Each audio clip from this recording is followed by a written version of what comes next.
Hello everyone, welcome to our channel Gyan junction. मैं हूं दिलीप और आज हम आ गए हैं एक नए वीडियो के साथ जो है चैप्टर 2 साइंस का क्लास 10th का, जिसका नाम है acid basis and salt. First chapter को हम लोगों ने कंप्लीट किया था जो कि केमिकल रिएक्शन इक्वेशंस था। उसको हम लोगों ने पहले थ्योरी को समझा था और उसके बाद एनसीईआरटी के क्वेश्चन आंसर को सॉल्व किए थे। इसी पैटर्न करते हुए हम लोग चैप्टर 2 को भी करेंगे। पहले हम लोग थ्योरी पार्ट को समझेंगे, उसके बाद एनसीईआरटी का सॉल्यूशन की ओर बढ़ेंगे।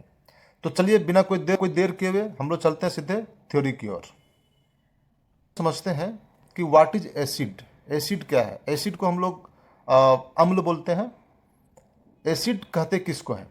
तो इसको समझते हैं कि acid is a substance which dissolves in water to give H+ ion और हाइड्रोनियम आयन।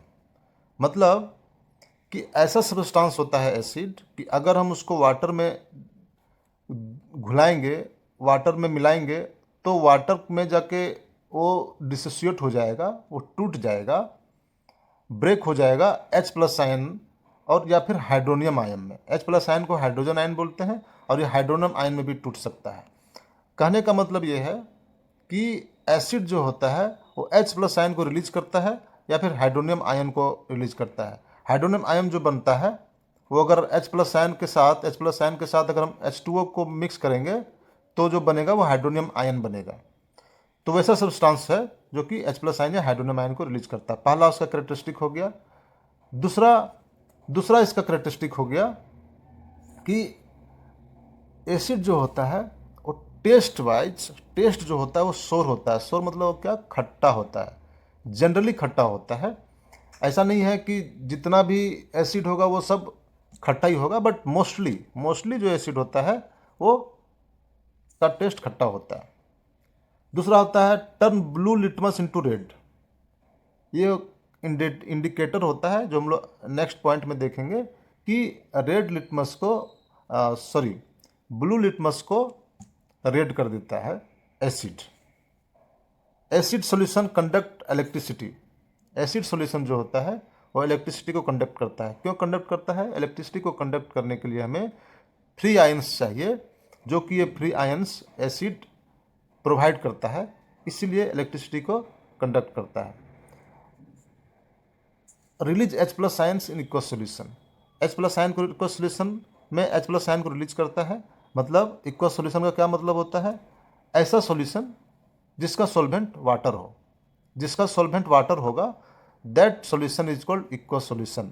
मतलब पानी का कोई भी सॉल्यूशन, वाटर सॉल्यूशन को कह सकते हैं इक्वस सॉल्यूशन। ठीक है, तो चलिए अब नेक्स्ट पॉइंट है एसिड है। एक तरह का एसिड होता है डाइल्यूट एसिड, दूसरा होता है कंसंट्रेटेड एसिड। इसको समझते हैं। डाइल्यूट एसिड और कंसंट्रेटेड एसिड में क्या डिफरेंस है? डाइल्यूट एसिड ऐसा हो गया कि अगर उसमें वाटर का कंसंट्रेशन अगर ज़्यादा है, हाई कंसंट्रेशन ऑफ वाटर है किसी भी सॉल्यूशन में, तो उसको बोलेंगे कि ये डाइल्यूट एसिड है। मतलब उसमें एसिड मॉलिक्यूल कम रहेगा, लो कंसंट्रेशन में रहेगा, और वाटर मॉलिक्यूल हाई कंसंट्रेशन में रहेगा। तो सच टाइप ऑफ एसिड को डाइल्यूट एसिड। ठीक है। सेकंड पॉइंट हो गया कंसंट्रेटेड एसिड। डाइल्यूट एसिड का उल्टा हो जाएगा। इसमें एसिड मॉलिक्यूल का कंसंट्रेशन ज़्यादा रहेगा, हाई कंसंट्रेशन रहेगा in relative to amount of water molecules. मतलब इसमें वाटर मॉलिक्यूल्स का कंसंट्रेशन कम रहेगा और एसिड मॉलिक्यूल का कंसंट्रेशन हाई रहेगा। तो डाइल्यूट एसिड और कंसंट्रेटेड एसिड का हम लोग फर्क समझ लिए। डाइल्यूट एसिड में कंसंट्रेशन लो रहेगा और कंसंट्रेटेड एसिड में हाई कंसंट्रेशन रहेगा एसिड मॉलिक्यूल का।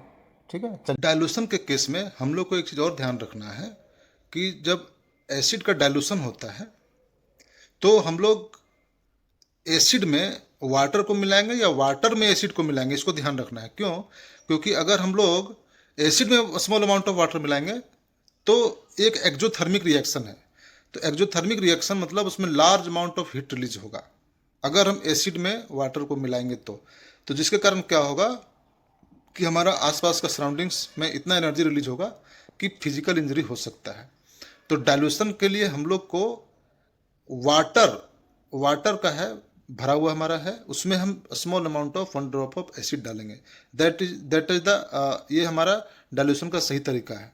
अगर उल्टा केस में करेंगे कि एसिड का भरा हुआ बीकर है, उसमें हम जो है सो 1 ड्रॉप ऑफ वाटर डाल दिए, तो इतना अमाउंट रिलीज हुआ कि आसपास विस्फोट हो का सिचुएशन बन सकता है, फिजिकल इंजरी हो सकता है। तो इस केस को भी ध्यान रखना है कि we will dilute a small amount of acid, dilution का उल्टा होगा। अब नेक्स्ट पॉइंट को समझते हैं, इंडिकेटर। इंडिकेटर क्या है? इंडिकेटर मतलब क्या होता है और इंडिकेटर का यूज कैसे हम लोग करते हैं एसिड और बेस को पहचानने के लिए कि ये जो सब्सटेंस है, जो हमारे पास कोई सब्सटेंस है वो एसिड है कि बेस है, उसको समझने के लिए हम लोग इंडिकेटर का हेल्प लेते हैं। तो indicator are substances that exhibit a visible change in the presence of a specific chemical, mostly acid base, indicating the acidic and basic nature of the solution। कहने का मतलब ये है, इंडिकेटर ऐसा सब्सटेंस होता है जो जांचने के लिए, चेक करने के लिए कि जो सब्सटेंस हमारे पास है, जिसको हमको टेस्ट करना है, वो एसिडिक नेचर का है कि बेसिक नेचर का है, वो एसिड है कि बेस है, उसको जानने के लिए हम लोग इंडिकेटर का हेल्प लेते हैं। और वो इंडिकेटर एसिड के साथ कुछ अलग चेंज दिखाता है और बेस के साथ कुछ अलग चेंज दिखाता है, तो उससे हम ये कंक्लूड करते हैं कि एसिड है कि बेस है। ठीक है, अब क्या अलग बिहेवियर दिखाता है, कैसे दिखाता है, वो हम लोग आगे देखते हैं। जैसे का अलग अलग टाइप होता है, इंडिकेटर का अलग अलग टाइप होता है। जैसे इंडिकेटर होता है, नेचुरल इंडिकेटर होता है, सिंथेटिक इंडिकेटर होता है, और ऑल्फैक्टरी इंडिकेटर होता है। ये तीनों अलग अलग क्या है और ये कैसे चेक करते हैं कि एसिड के बेस है, उसको हम लोग नेक्स्ट पॉइंट में समझते हैं।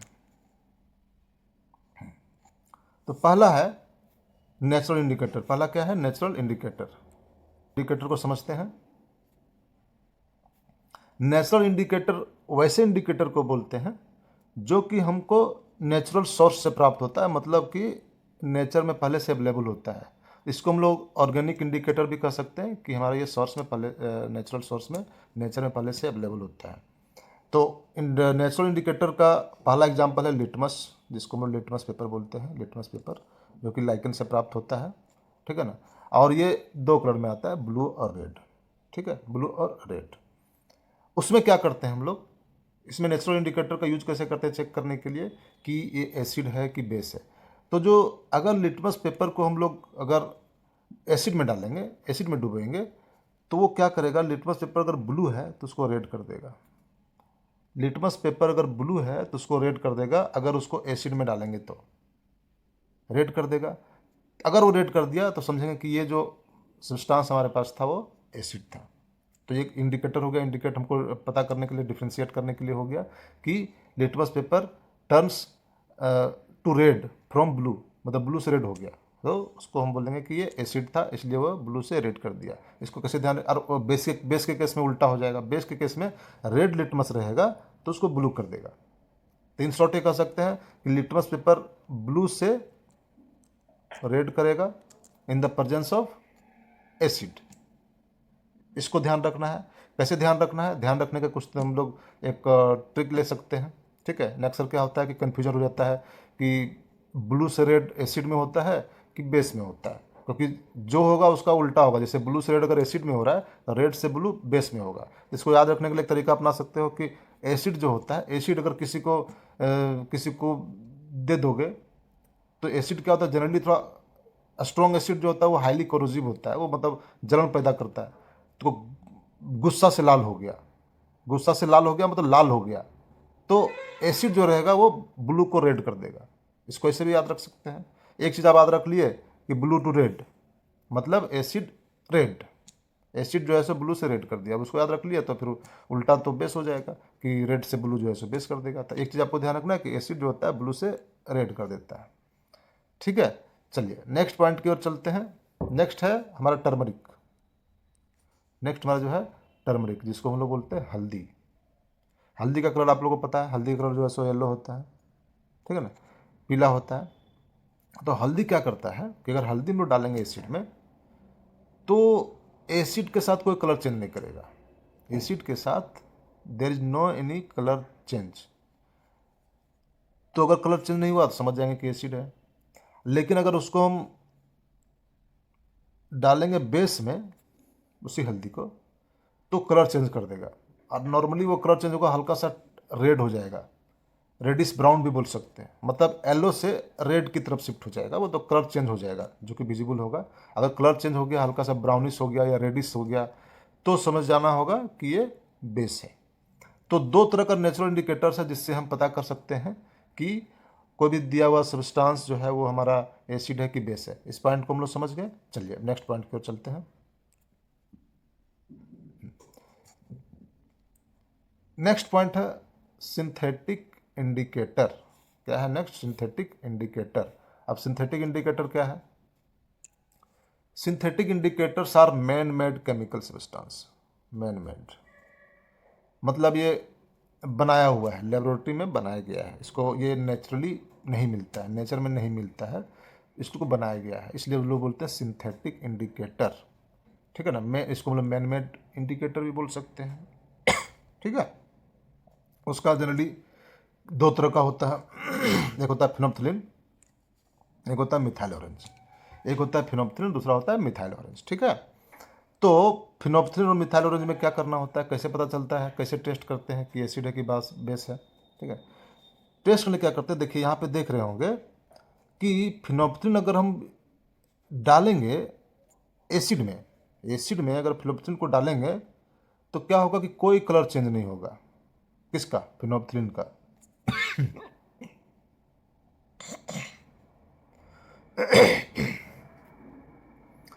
फिनोप्थिलिन को अगर हम एसिड में मिक्स करेंगे तो there is no any colour change. देखिए कलर चेंज नहीं हुआ एसिड के साथ। लेकिन अगर बेस में डालेंगे, बेस में डालेंगे, देखिए तो इसमें क्या होगा, हल्का सा पिंक कलर आ गया पिंक कलर। तो कहने का मतलब यह है कि फिनोप्थिलिन एक ऐसा केमिकल कंपाउंड है that is a synthetic indicator. अगर हम उसको एसिड के साथ ट्रीट करेंगे तो there is no any colour change will happen. वो अपना वो कलरलेस ही रहेगा, कोई कलर चेंज। लेकिन अगर बेस के साथ जाएगा तो फिनोप्थिलिन जो है उसको पिंक कलर में कन्वर्ट कर देगा। ठीक है। दूसरा है मिथाइल ऑरेंज। अगेन ये सिंथेटिक इंडिकेटर का एग्जांपल है। सिंथेटिक इंडिकेटर मिथाइल ऑरेंज क्या करता है कि एसिड में अगर डुबाएंगे एसिड में तो उसको वो रेड कलर में शिफ्ट कर देगा। एसिड में डुबाएंगे तो उसको रेड कलर में शिफ्ट कर देगा। देखिए कैसे शिफ्ट कर देगा, ये देखिए आपका ये एसिड हो गया, ये बेस हो गया। इसमें इसमें हम एसिड में डाले तो इसका रेड कलर कर दिया और बेस में डाले तो येलो कलर कर दिया। कहने मतलब अगर मिथाइल ऑरेंज को अगर हम एसिड के साथ डालेंगे तो रेड कलर रेडिश कलर आ जाएगा और बेस में डालेंगे तो येलो कलर हो जाएगा। तो ये दो तरह के इंडिकेटर को हम लोग समझ गए कि एसिड के साथ कैसा बिहेव करता है और बेस के साथ कैसा बिहेव करता है। इस पॉइंट को समझ गए।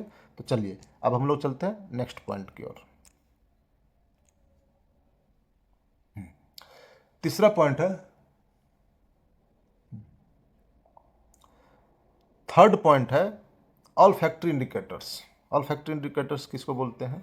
ऑल फैक्ट्री इंडिकेटर्स बोलते हैं कि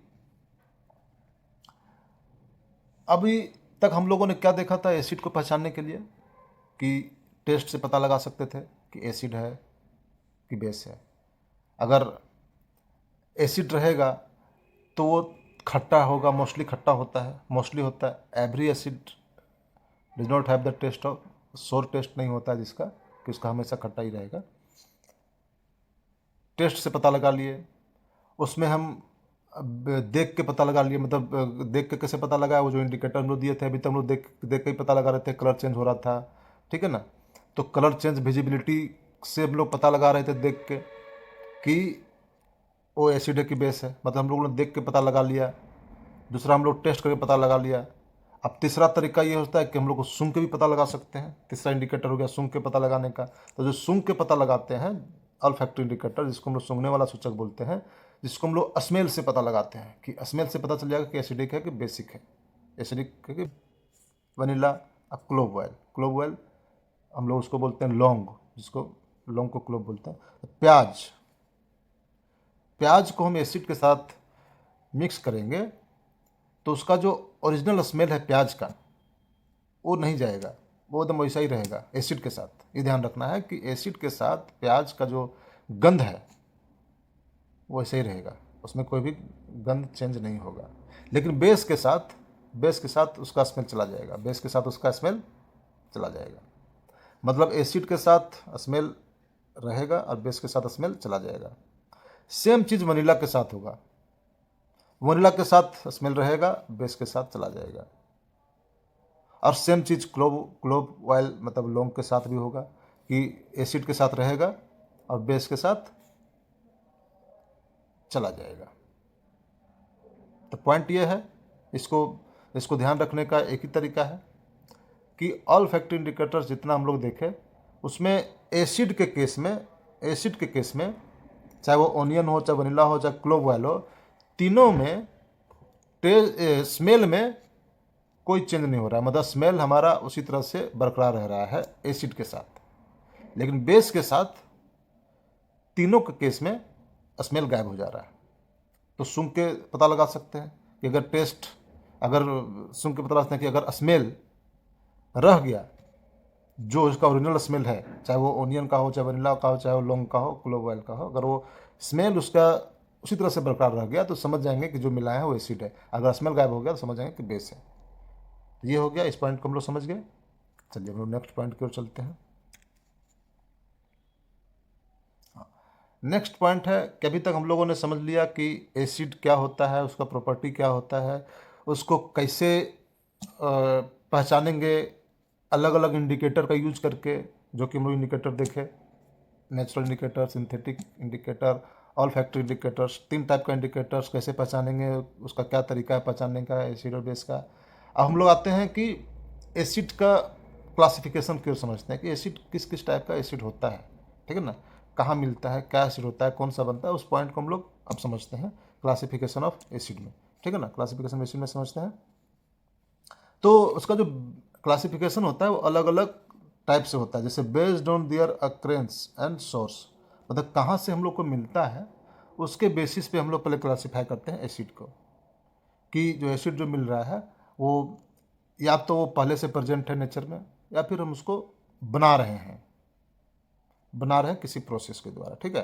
तो इसी बेसिस पे 2 तरह का एसिड होता है, एक नेचुरल एसिड और मिनरल एसिड। नेचुरल एसिड नाम से ही हम लोग स्पष्ट लग रहा है कि जो नेचर से मिलता है, जो नेचुरल सोर्स से मिलता है, जो लिविंग ऑब्जेक्ट से मिलता है, उसको हम लोग ऑर्गेनिक एसिड भी बोलते हैं, ठीक है ना। Acid which are obtain from natural sources are called natural acid, ठीक है। मिनरल एसिड क्या हो जाएगा, मिनरल एसिड हो जाएगा जिसको हम लोग सिंथेटिक एसिड भी बोल सकते हैं, मैन मेड एसिड भी बोल सकते हैं।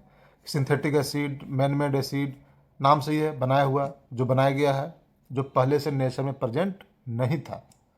Such type of acid is called mineral acid, ठीक है ना। कि अगर हम उसको किसी प्रोसेस के थ्रू, किसी प्रोसेस से पास करके हम उसको बना रहे हैं तो उसको हम मिनरल एसिड कहेंगे, ठीक है। अब कुछ एग्जाम्पल है, कॉमन एग्जाम्पल है। कैसे एग्जाम्पल कॉमन है, जैसे कि नेचुरल एसिड किस में रह सकता है, एप्पल में, टमाटो, कर्ड, और ये अंट और बी, ये होता है आपका जो चिट्टी होता है, भोरा होता है, उसमें भी एसिड पाया जाता है। अगर वो काट लेता है तो जलन होता है, तो एसिड के कारण जलन होता है, ठीक है ना।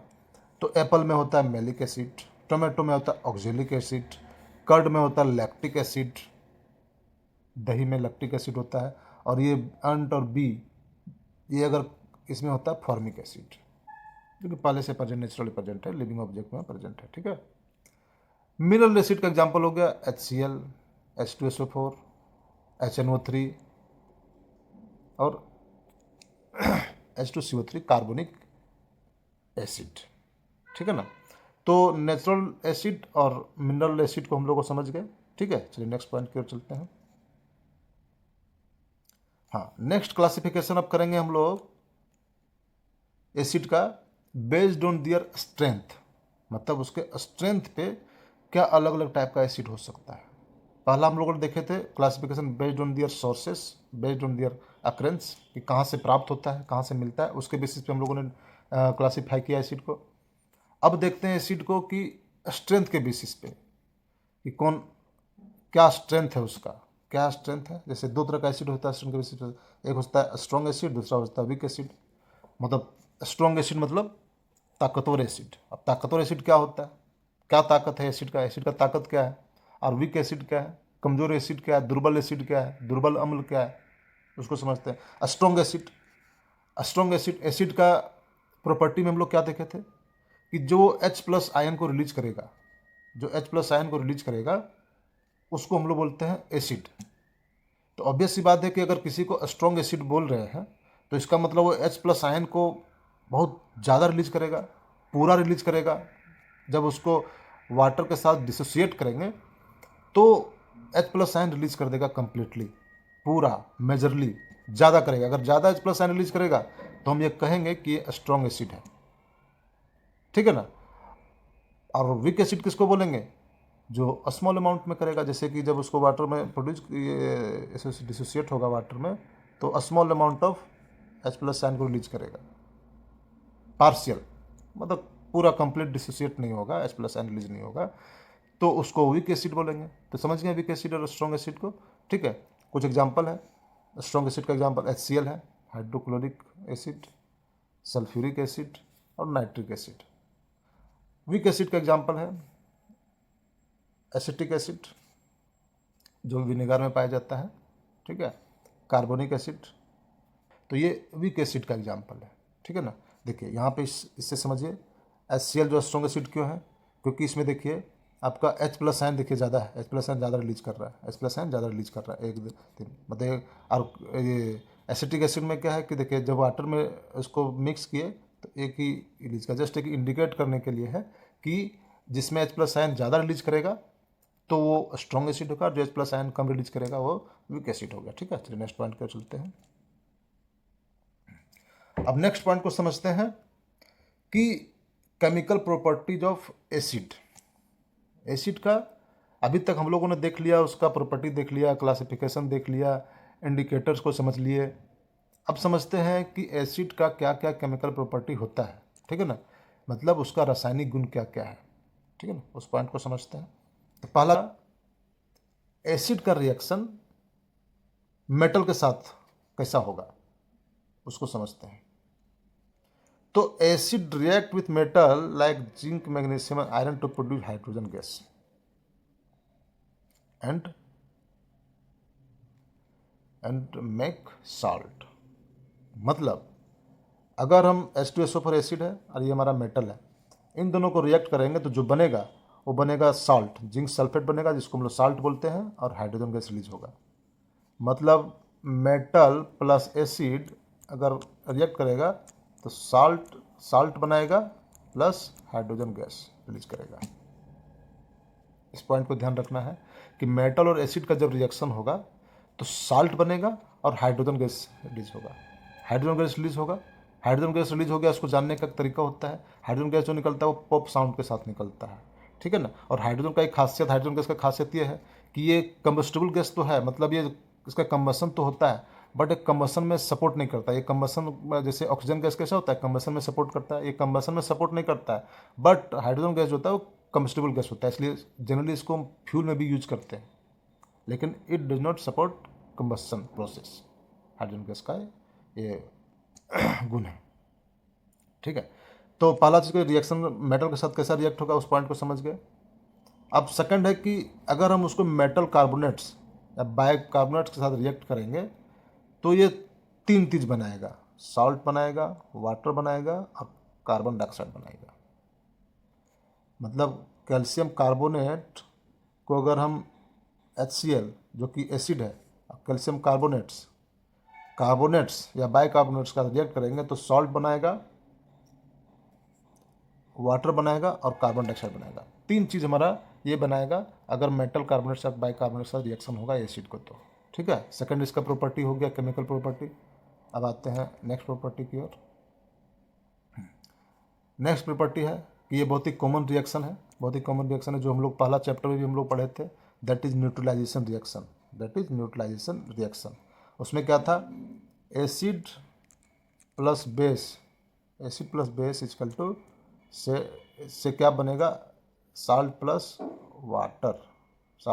वाटर। मतलब एसिड और बेस का रिएक्शन जब होगा तो साल्ट प्लस वाटर बनेगा, इसी को हम लोग न्यूट्रलाइजेशन रिएक्शन कहते हैं, ठीक है ना।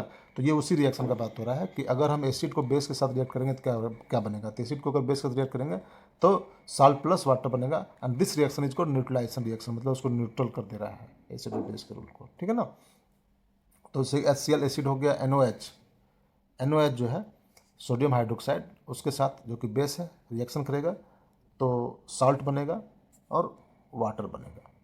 तो acid react with base produces salt and water and such reaction is called neutralisation reaction, ठीक है। थर्ड पॉइंट होगा। फोर्थ रिएक्शन को देखते हैं, reaction with metal oxide. Acid react with metal oxide to produce salt and water. अभी देखिए इस point को अच्छा समझते हैं कि साल्ट एंड वाटर यहाँ भी बन रहा है, पिछला केस में भी जब बेस के साथ रिएक्ट कर रहे थे तो भी साल्ट एंड वाटर बन रहा था। और अगर हम मेटल ऑक्साइड यानी कॉपर ऑक्साइड है, मान लीजिए मेटल ऑक्साइड है, कॉपर मेटल है, ऑक्साइड है तो कॉपर ऑक्साइड उसको बोलते हैं मेटल ऑक्साइड, ठीक है। उसके साथ रिएक्ट कर रहा है तो भी साल्ट एंड वाटर बना रहा है, मतलब कॉपर क्लोराइड बना रहा है और H2O बना रहा है, ठीक है। तो न्यूट्रलाइजेशन रिएक्शन में क्या हो रहा था कि एसिड बेस मिलकर साल्ट और वाटर बना रहा था, और यहाँ पे एसिड और कॉपर ऑक्साइड मिलकर साल्ट और वाटर बना रहा है। तो इसका मतलब ये हुआ कॉपर ऑक्साइड जो है ये बेसिक नेचर का हो सकता है और है। क्यों? क्योंकि न्यूट्रलाइजेशन रिएक्शन में एसिड और बेस मिलकर ही साल्ट और वाटर बन रहा था। तो हम ये कह सकते हैं या फिर समझ सकते हैं कि कॉपर ऑक्साइड जो होता है इज बेसिक इन नेचर, तभी तो एसिड और बेस मिलके साल्ट और वाटर बन रहा है, जैसा कि हम लोग न्यूट्रलाइजेशन रिएक्शन में देखे थे, समझे थे। तो इस तरह से आसानी से समझ सकते हैं कि अगर कॉपर ऑक्साइड का अगर पूछा है कॉपर ऑक्साइड जो है सो एसिडिक नेचर का है कि बेसिक नेचर का है, तो ऑब्वियस है कि copper oxide is basic in nature, क्योंकि वो एसिड के साथ रिएक्शन करके साल्ट और वाटर बना रहा है। तो HCl इज एसिड तो कॉपर ऑक्साइड इज बेस, तभी तो पॉसिबल हुआ कि हम साल्ट और वाटर बना सके, ठीक है। चलिए नेक्स्ट पॉइंट को चलते हैं। अब नेक्स्ट पॉइंट है, अब हम लोगों ने अभी तक एसिड के बहुत सारे चीज़ों को समझ लिए, एसिड का केमिकल प्रॉपर्टीज समझ लिए, इंडिकेटर्स को यूज करना समझ गए, क्लासिफिकेशन समझ गए, उसका प्रॉपर्टी समझ गए, ठीक है ना। अब हम लोग समझते हैं व्हाट इज बेस क्या है। तो एसिड के केस में क्या था कि वहाँ पे H+ आयन रिलीज कर रहा था, एसिड के केस में H+ आयन रिलीज कर रहा था। बेस में क्या होगा? OH- रिलीज करेगा। बेस में क्या होगा? OH- रिलीज होगा। तो substances which dissociate in water to give OH-, अगर वो OH- दे रहा है तो ये समझेंगे कि ये हमारा बेस है, ठीक है ना। प्रॉपर्टीज क्या क्या है? ये बिटर इन टेस्ट होता है। एसिड जो टेस्ट वाइज क्या था? खट्टा था। ये टेस्ट वाइज क्या है? बिटर है। बिटर मीन्स कड़वा बोल सकते हैं, कड़वा टेस्ट, ठीक है ना। हैव सॉपी टच, साबुन जैसा स्लिपरी टच देगा, साबुन जैसा स्लिपरी टच देगा तो समझेंगे कि वो बेस है। Turn red litmus into blue, हम लोग नेचुरल इंडिकेटर में क्या देखे थे कि एसिड जो था वो ब्लू को रेड कर रहा था, एसिड जो था वो ब्लू को रेड कर रहा था। तो बेस क्या करेगा? उसका उल्टा करेगा, रेड को ब्लू कर देगा लिटमस पेपर को, ठीक है ना। OH- रिलीज करेगा, OH- आयंस को रिलीज करेगा इक्वल सॉल्यूशन में, ठीक है ना। तो इसका प्रॉपर्टी हो गया। चलिए नेक्स्ट पॉइंट को समझते हैं। अब समझते हैं उसका क्लासिफिकेशन को। बेस के क्लासिफिकेशन को समझते हैं कि बेस का classification based on their strength क्या होता है। तो based on their strength acid जो होता है वो based on their strength base जो होता है वो दो तरह का होता है, एक स्ट्रॉन्ग बेस, एक वीक बेस। स्ट्रॉन्ग बेस किसको बोलेंगे? सेम उसी तरह से अगर वो OH- आयंस को ज़्यादा रिलीज कर रहा है, कंप्लीटली रिलीज कर रहा है, जब उसको हम इक्वल सॉल्यूशन में यानी कि वाटर सॉल्वेंट का सॉल्यूशन है उसमें अगर डिजोल्व कर रहे हैं, तो अगर ज़्यादा वो रिलीज कर रहा है OH-, क्योंकि वही तो उसका खासियत है बेस का, OH- आयंस को रिलीज करना खासियत है बेस का। अगर वो ज़्यादा रिलीज कर रहा है तभी तो कहेंगे ना कि स्ट्रॉन्ग है, वो स्ट्रॉन्गली जो है सो रिलीज कर रहा है। तो अगर वो OH- ज़्यादा रिलीज कर रहा है तो कहेंगे कि स्ट्रॉन्ग बेस है। तो स्ट्रॉन्ग बेस का एग्जाम्पल हो गया sodium hydroxide. KOH potassium hydroxide भी कह सकते हैं, स्ट्रॉन्ग बेस का एग्जांपल है। ठीक है, सेम उसी तरह से वीक बेस उसका उल्टा हो जाएगा कि अगर वो वाटर में जो है सो उसको इको सोल्यूशन में अगर हम डिसोसिएट किए तो वो जो OH माइनस आयन्स है उसको कम रिलीज किया, पूरा तरह से डिसोसिएट नहीं हुआ, OH माइनस कम रिलीज किया, पार्शियल रिलीज किया, तो उसको हम बोलेंगे कि ये जो बेस है वो वीक बेस है, जिसका एग्जांपल आपका एक अमोनिया है। ठीक है ना, तो ये स्ट्रॉन्ग बेस और वीक बेस का डिफ्रेंशिएट हो गया, डिफ्रेंशिएशन हो गया। ठीक है, नेक्स्ट पॉइंट को समझते हैं। अब नेक्स्ट पॉइंट है हमारा, जैसे हम लोगों ने एसिड का केमिकल प्रॉपर्टीज को देखे थे, हम लोग बेस का केमिकल प्रॉपर्टीज को समझते हैं कि बेस का, तो बेस का पहला केमिकल प्रॉपर्टीज क्या है? पहला केमिकल प्रॉपर्टीज है रिएक्शन विथ एसिड। तो सेम न्यूट्रलाइजेशन रिएक्शन, एसिड को बेस के साथ मिलाए थे तो साल्ट और वाटर बना था। तो सेम वही रिएक्शन है जो पहला हम लोग पहला पॉइंट समझे थे, एसिड के केस में, बेस के केस में भी हो गया कि अगर हम बेस को जो कि NOH है एसिड के साथ मिलाएंगे तो साल्ट और वाटर बनेगा, that is called neutralisation reaction. ठीक है, इस पर हम लोग ऑलरेडी डिस्कस कर चुके हैं। चलिए नेक्स्ट है reaction with metal. Reaction with metal, metal के साथ जो है जो बेस रिएक्ट करता है तो वो आपका सॉल्ट बनाता है और हाइड्रोजन गैस रिलीज करता है। लेकिन बेस का एक और चीज़ है कि बेस जो होता है सभी मेटल के साथ रिएक्ट नहीं करता है, सभी मेटल के साथ रिएक्ट नहीं करता है, वो कुछ खास मेटल के साथ रिएक्ट करता है और उसको